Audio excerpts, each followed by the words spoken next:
Carneiro, de fato, escreveu uma carta, está lá a carta ainda colocada em redes sociais, não é isso? Sim. E o líder maior da direita, obviamente, Jair Bolsonaro. Sim. Continua sendo o presidente Jair Bolsonaro. Que carta você está falando?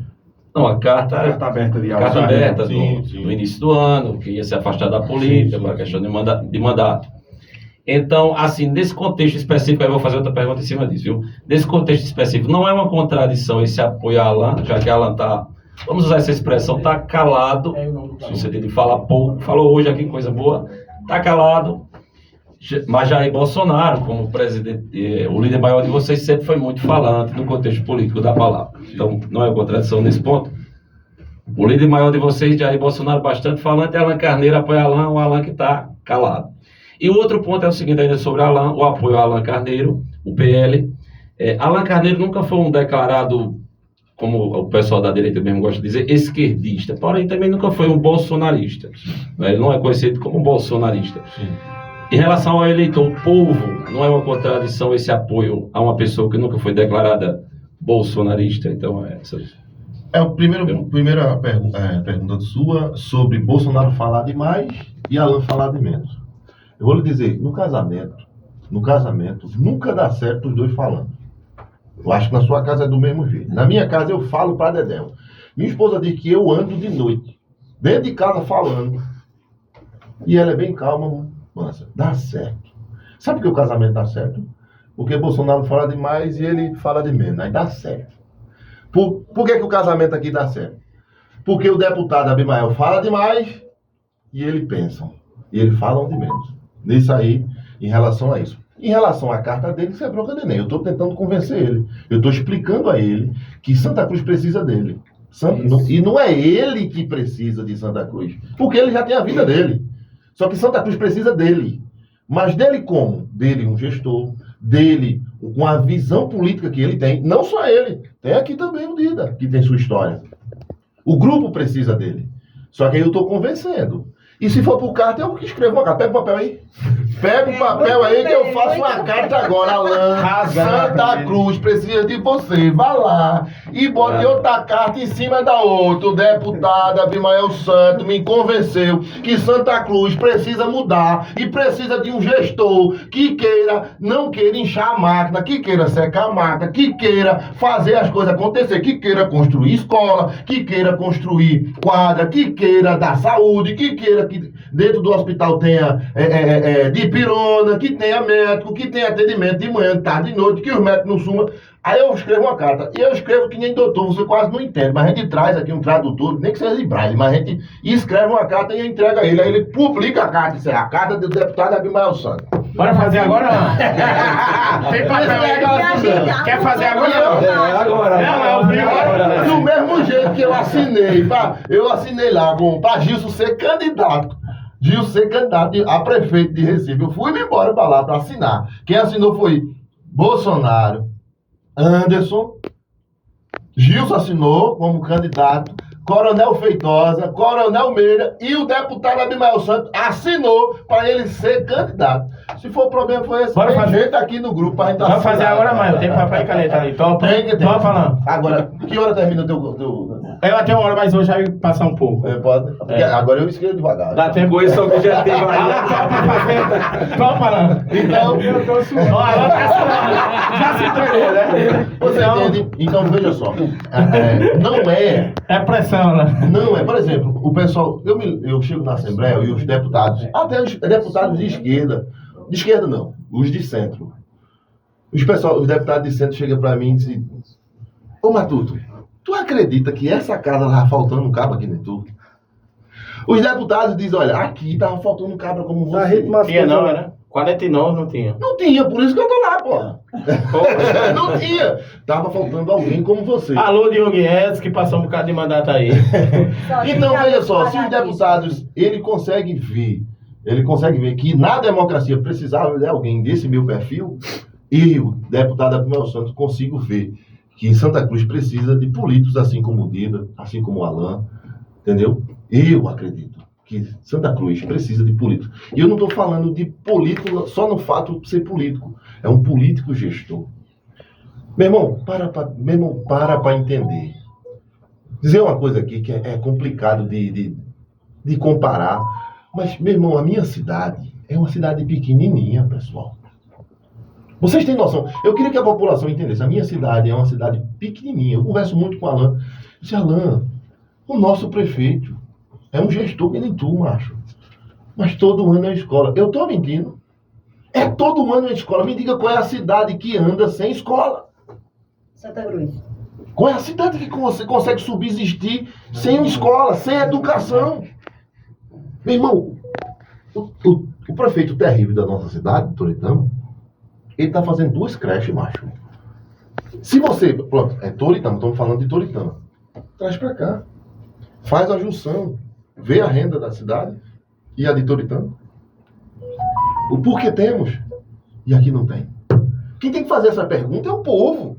Então, eu vejo nesse grupo, a gente conversa, a gente senta para debater isso. A nossa conversa não é quem é que vai ser secretário, porque tem irmão disso. Eu vou pro seu grupo se você me deixar eu ser secretário. Eu vou pro seu grupo se eu for vice. Eu vou pro seu grupo se eu for... Eu só vou pro seu grupo se você arrumar um emprego para mim de Marajá. Pra eu comer e ir lá com cartãozinho. Deixa eu só mandar um abraço aqui para nosso companheiro Irã, né, que daqui a pouco tem um sertanejo total. Obrigado, Irã, que já saiu e tá aí nos auxiliando. Só no segundo ponto. Então, o fato de Alan Carneiro ele não é um esquerdista declarado, nunca foi, mas também nunca foi um bolsonarista declarado, não há essa dificuldade. Não, porque o nosso presidente Bolsonaro nos ensinou a fazer composição. Quem lembra aqui que ele chamou Cid Nogueira? É Cid Nogueira, meu Deus do céu? Cid Nogueira, meu Deus, me esqueci. É do PP. Isso, do PP. Você viu o que ele fez? Bolsonaro...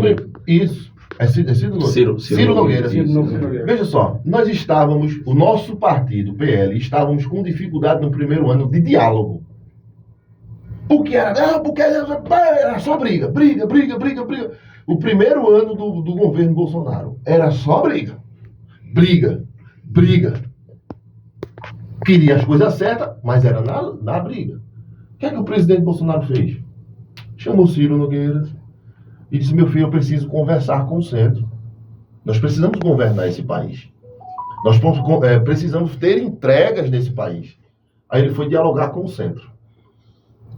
O pessoal chama de centrão. Foi dialogar com o centrão. Foi lá. E o Ciro é um cara centrado. Eu estive lá em Brasília, conversei com ele. É um cara centrado. Sabe o que é um cara centrado? É o cara do certo. Certo é certo, errado é errado. Então teve o diálogo. Bolsonaro conseguiu governar pandemias e tudo com o centro. Sem ter aquele toma lá da cá que era meio esquisito, né? Escuso. O toma lá da cá que as malas iam, as malas vinham. Bolsonaro conseguiu dialogar com o centro que pensa. Por que é que eu tenho o Dida, que se declarou bolsonarista há muito tempo? Por que nós temos o Robson no grupo, que veio para o grupo também, que representa uma grande partícula? Nós temos o Adilson Bolsonaro também, que representa a direita. E por que a gente não pode conversar com o centro? Qual é o problema? Agora, se o Alan chegar aqui, deixa eu dizer logo, se o Alan chegar aqui, é Lula livre, com baseado aqui, baseado na boca. Se é Lula livre! Aí eu disse, vai, toma banho. Mas não, ele é um cara centrado e quer o bem de Santa Cruz. Qual é o problema de dialogar com o centro? Qual é o problema que eu tenho de dialogar com minha esposa que é centrada? Que eu sou meio perturbado. Eu sou meio sanguíneo. Mas qual é o problema que eu tenho que sentar e dizer, meu filho, senta aqui, olha, não é melhor fazer isso aqui? Tu já olhou isso aqui? É muito importante, quando tem alguém explosivo, ter alguém centrado do lado.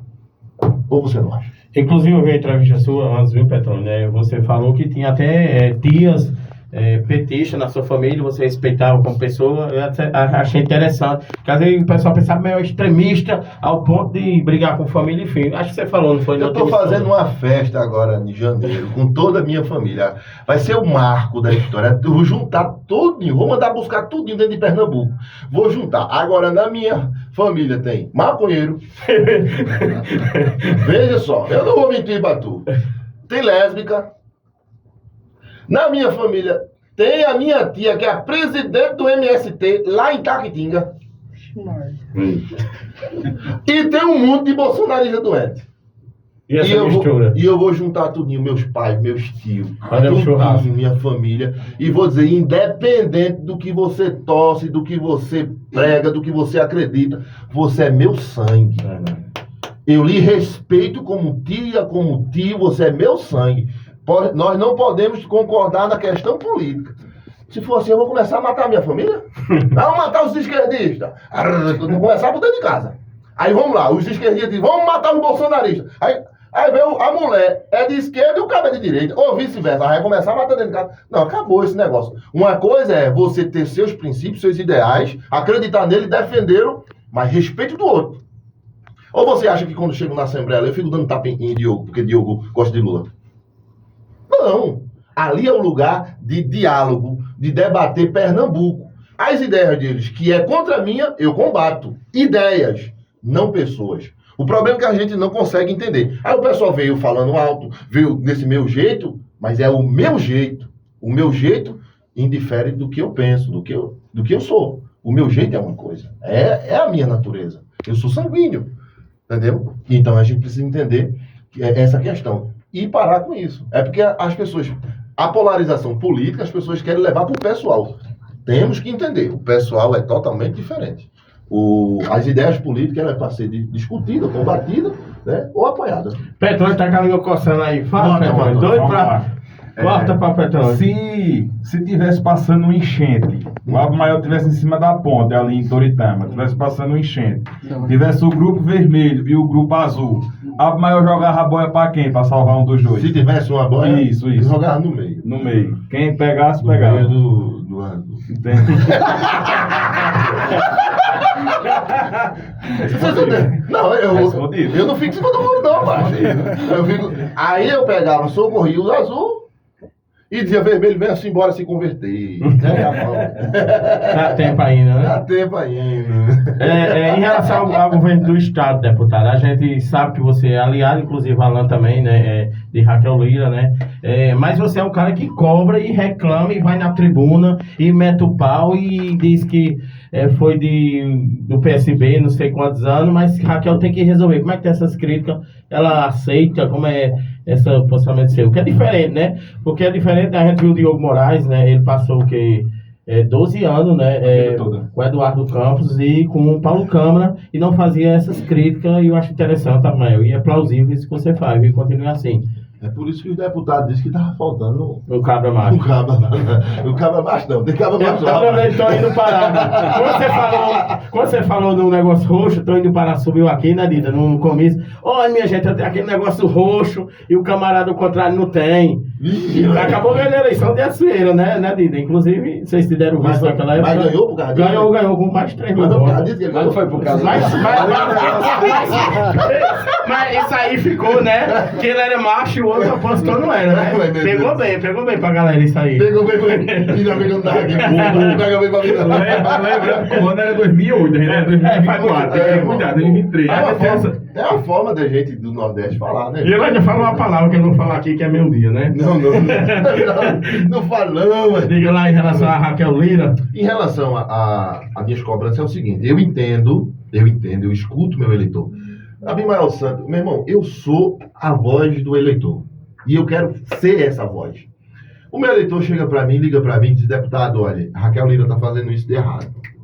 Eu mando a mensagem para o governo, quando o governo não responde, eu vou para a tribuna e ele escuta. Beleza?